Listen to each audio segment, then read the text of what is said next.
Because you are the person this is about, and you deserve to be the first person I tell, not the last. You deserve to know that your name was said with reverence by someone who meant every syllable of it. You deserve to know that when I had to choose, in a moment that mattered, between the comfortable answer and the true one, I chose the true one, and the true one was you. The true one has always been you. There is something I have not said yet, something underneath even all of this, and I want to get to it, because I think it is maybe the most important thing. The reason I said wife, and not something smaller, the reason I chose the biggest, most significant word I had available, it was not just about the feeling, it was about the intention. The commitment that lives inside the feeling, because love, the kind I feel for you, is not passive.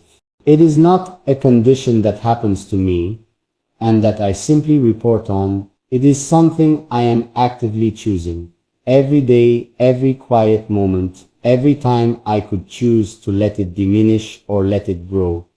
And I choose without hesitation to let it grow. Wife is a word about intention. It is a word about choosing someone not just when it's easy, but as a permanent orientation of yourself toward another person. As a decision you make in advance of knowing how hard it will get. And I am making that decision. I am making it about you. I made it before I said it out loud, and I am still making it now. And I will be making it when this conversation is long finished, and you have gone back to your life, and I have gone back to mine. And the distance between us is all the usual distance again. And the distance between us is all the usual distance again. And still, across every mile of it, across every hour of silence and every day that passes without your voice in it, I will still be making that choice. I will still be orienting myself toward you, the way certain flowers orient toward the sun.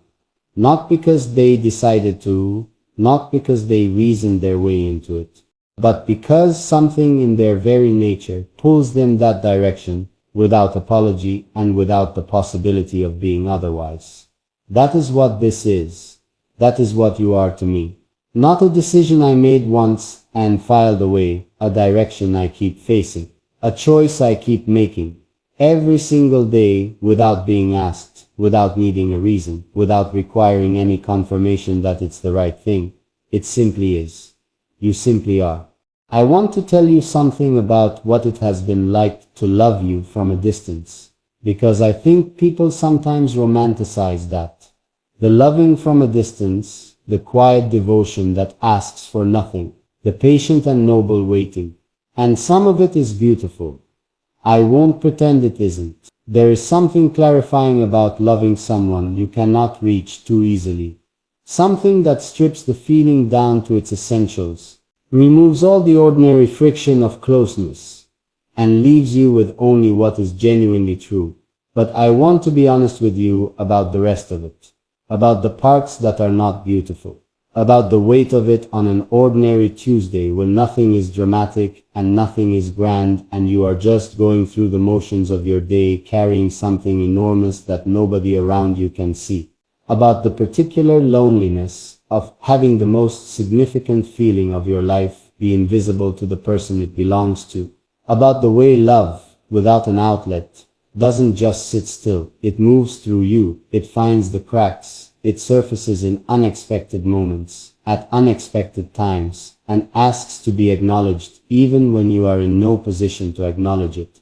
There were days when the distance felt insurmountable, not in a dramatic, cinematic way, in the quiet, grinding way of something that is simply too heavy to carry indefinitely, without setting it down somewhere. I would be in the middle of something completely ordinary, working, moving through a routine, doing the things you do when you are trying to make a life feel manageable, and the thought of you would arrive, not gently, fully, with all of its weight and all of its realness and all of its insistence on being recognized.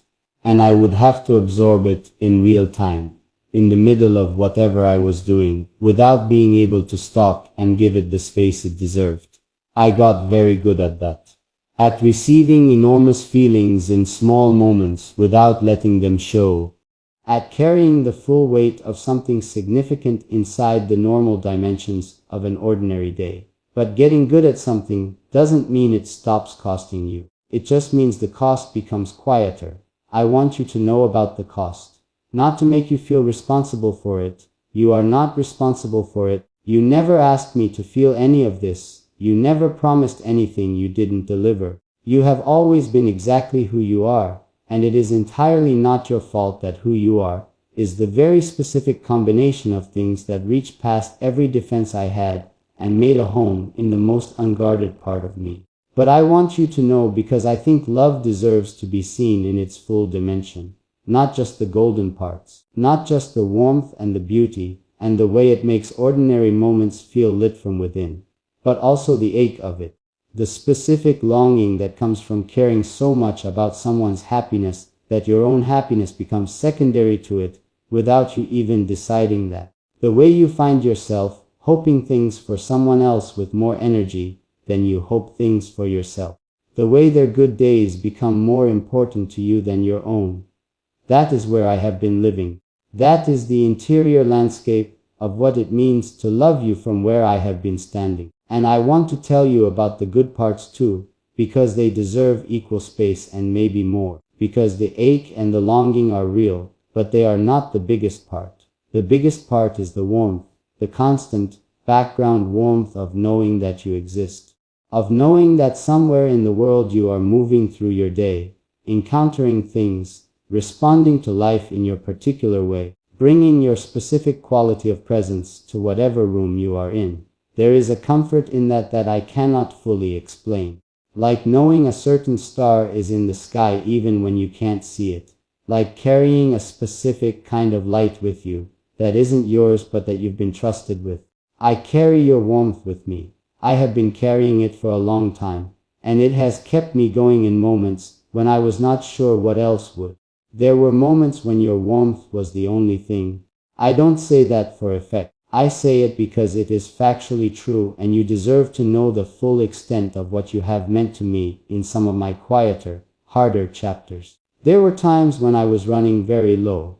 On hope, on energy, on the basic belief that things were moving in a good direction. The kind of low that doesn't announce itself loudly but settles in gradually, like a weather change you notice, only after it has already transformed the whole landscape. And in those times I would come back to you, to the thought of you, to the specific way you made me feel the last time you said something that reached me, to the memory of being seen by you, accurately and generously and without judgment, and something would shift, not everything, not dramatically, but enough to take the next step, enough to keep going. You were enough to keep me going, and you did it without knowing.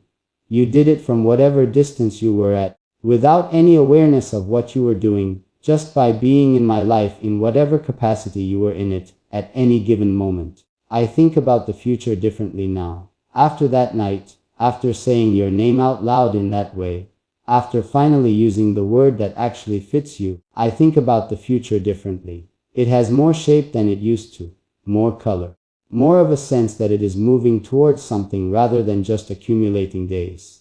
Before, the future felt like a long hallway with no particular destination, just a series of doors I would open when I got to them and hope that something good was on the other side.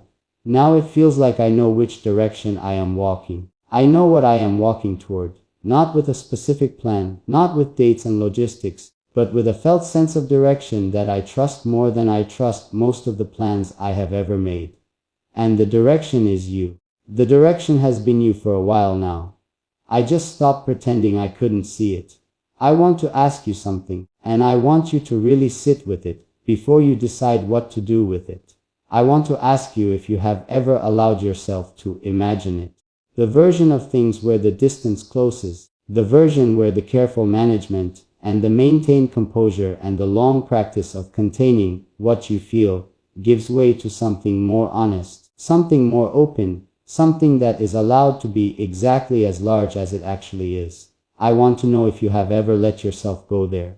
Because I have. I have gone there more times than I can count. And every time I do, every time I allow myself the full imagination of it, rather than the edited version, something in me responds with such immediate and overwhelming recognition that I cannot dismiss it as fantasy. It feels too specific for fantasy. It feels too accurate. Fantasy is vague and soft-edged and interchangeable. What I imagine when I imagine you is none of those things. It has your particular face in it, your particular way of moving through a room, your particular voice, your particular laugh, and the way it arrives suddenly and then takes over your whole face before you can do anything about it. It is not a fantasy. It is a vision. And there is a difference. I want to tell you what I see in it. I want to walk you through it, because I think hearing what I actually imagine, the specific texture of the future I have been moving toward in the quiet of my most honest thoughts, I think it might mean something to you. I think it might reach a place in you that other words haven't reached yet. So let me try. I see mornings. That's always where it starts. I have a deep and apparently incurable belief that the quality of a morning with someone tells you everything you need to know about whether they are the right person, whether the silence between you is comfortable or tense, whether the ordinary rituals of a day beginning together feel natural or performed. In what I imagine, the mornings are quiet and unhurried and full of a particular kind of ease that I have only ever felt in glimpses, in moments, never for a sustained stretch. The ease of not needing to perform, of being whatever I am on a given morning, alert or slow, talkative or internal, bright or carrying something, and having that be completely fine. Having you look at me across whatever space we're sharing, and see exactly who is there, and choose to be present with that person, not a curated version of that person, the actual one. And I see myself doing the same for you, seeing you in your full unguarded morning self and feeling nothing but gratitude that I am the person who gets to see it, that I am trusted with it, that the you that exists before the day has asked anything of you is something I get to witness. I see conversations that don't have to end. That is one of the things about you that has always undone me, the way time moves differently when we are talking. The way an hour can feel like minutes and a short exchange can feel like it contained more genuine substance than entire days of other interactions. I have always wanted more of that. I have always left our conversations with the feeling that we were just getting somewhere, and it was already time to go, just finding the real thing underneath the surface thing, and then having to fold it back up and put it away, because the world required us elsewhere. In what I imagine, that doesn't happen. In what I imagine, we get to stay. We get to follow the conversation wherever it goes, into the unexpected places, the tender places, the places that require trust to even enter. We get to know each other in the sustained, unhurried, nothing is off-limits way that I have been wanting for longer than I've said. I see you on an ordinary day, when nothing special is happening, and everything is slightly difficult, and the world is not cooperating in the small, irritating ways the world sometimes